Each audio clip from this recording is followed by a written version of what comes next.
ဒီမြန်လို့ခင်မကပြီးပြန်ပြီးတော့ကောင်းလာပြီ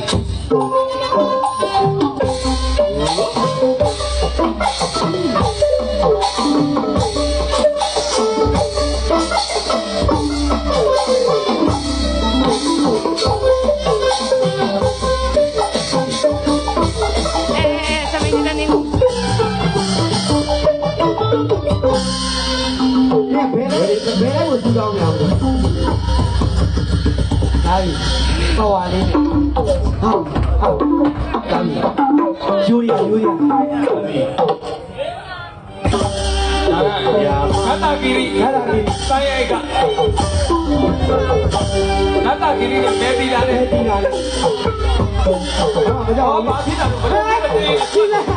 လောက်သားတော့ပြင်းလာတယ်ဒီရေးတော့ပထွေးကြီးကတာလားခတာဂီရီကောင်းမို့လို့ကောင်းတယ်လို့လုံးဝသတိပါနဲ့မဲတီလာခတာဂီရီရှာကြီး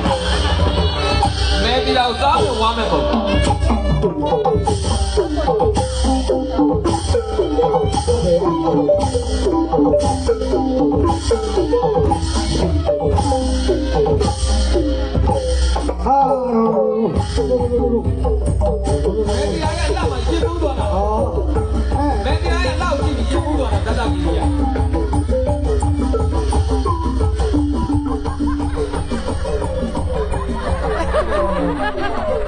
ဘာမှကြောက်မနေနဲ့ तू ကဒေးလေးရမျိုးအဲ့ဒါမျိုးဆောင်သေးတယ်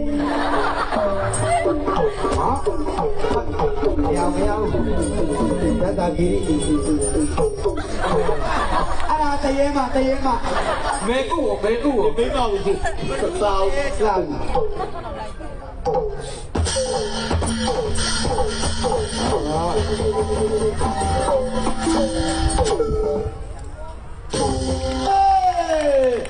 မဲဒီတာနဲ့ဓာတ်တာပြီးတော့ယာမ